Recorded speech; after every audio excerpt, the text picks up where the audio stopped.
Hey there, Tony with Cheeks and Squeaks Ventura. I am going to be taking you through my Christmas cages today.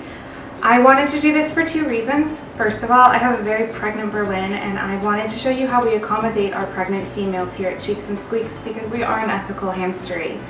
I also wanted to show you my other two girls' cages, Beauty and Glinda. They're in my Critter Nation, and I wanted to show you how I do a cage theme for them on a budget. I'm a student, I don't have a whole lot of money to be spending on their cages, but I managed to get it decorated pretty much every holiday, and I want to show you how I do that. This is Berlin's cage. She is in a 110 quart bin cage during her pregnancy, which still meets our requirement of 450 square inches. We keep her in this to keep her safe from falls or any injury she could cause to herself, but we still wanted to decorate it for the holidays because she deserves to celebrate with us too. Anyway, without further ado, I'm going to jump in on all of the cute little details. This is a really easy one. These are some houses that I bought at Dollar Tree. I just cut out the little doors and put them in the cage with some bedding inside. They're super cute and my girls love playing in them. This is a great alternative to the IKEA Nuff. This is called the IKEA Fluns. It comes in a 4-pack for $1 and it's just a little cardboard magazine holder. My girls really love every time I put them in their cage. Berlin and Glinda are actually nesting in theirs right now. This is Berlin's litter box. It's just a little glass baking dish that I picked up at IKEA for about $5. I have a bucket in there because Berlin likes to keep her grooming and potty sand separate. So she goes potty in the bucket and grooms herself in the rest of the sand. If you can, I would suggest doing something like this and putting a hideaway in your litter box just in case your hamster would also enjoy that. This is Berlin's wheel. She has a Wodent Wheel Junior, which is 8 inches. That's the minimum for Syrian hamsters. Just a note, Berlin is a tiny little girl, so if you have a hamster that's any larger than her, and she's about 150 grams, then I would suggest a larger wheel. This is Berlin's food dish. I got it as a Secret Santa gift for my hamsters. I want to thank my Secret Santa so much. It's super cute and I love it. This is something I do in pretty much every cage. I just put a little themed paper plate in there. Of course it looks cute, but also serves as a place for me to put their fresh food to keep bedding from getting in it. So if you have a hamster that likes to kick their bedding in their food, try this. This is a Christmas tree chew that I bought at PetSmart a few years ago. I didn't see them this year, but just in case I wanted to point it out.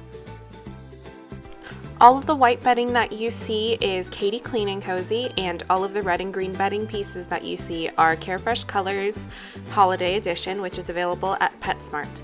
But oh my gosh, my favorite part are those little Christmas trees.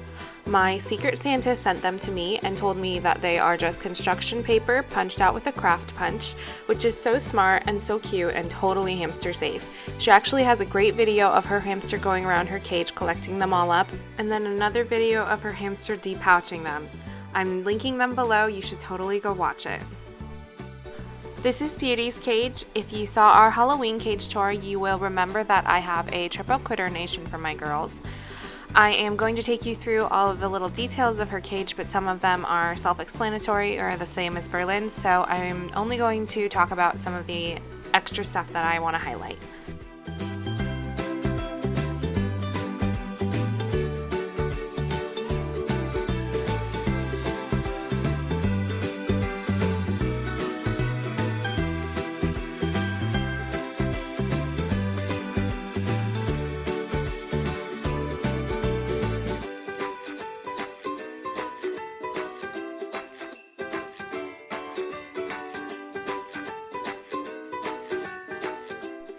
This is a fleece tunnel that I bought on Etsy a few years ago. I don't think the girl that made it for me is still doing it, so I linked a pattern for you to make your own below. The little snowflakes are also from my Secret Santa.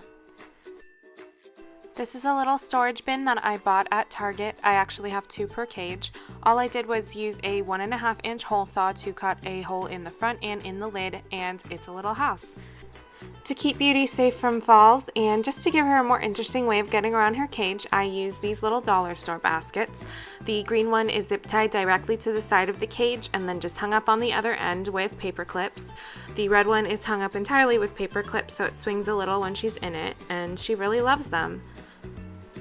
This is another great way to use one of those dollar store baskets. I just flipped it upside down and cut out a little door with scissors, and now it's a house. The way it's positioned in the cage is so that if Beauty were to fall or jump from the shelf above it, she would land on this, so it makes falling less of a concern.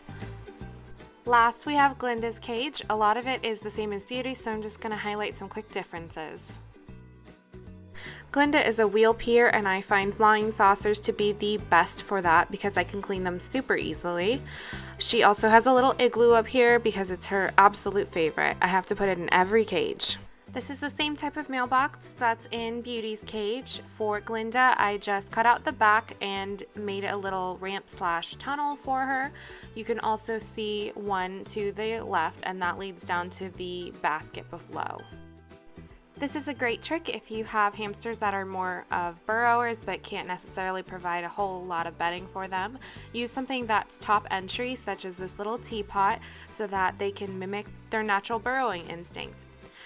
Right behind it, I also have a little ceramic hideaway. It's not filled with anything because we live in California. It doesn't necessarily get too cold in the winter, so in case she does want to cool down, Glinda can. The last thing I did want to highlight is this little sleigh. I actually bought this at Goodwill last year. I put some PetSmart gingerbread chews in there for her, but she hasn't touched them. I don't know if they're selling them this year, but either way, they're super cute.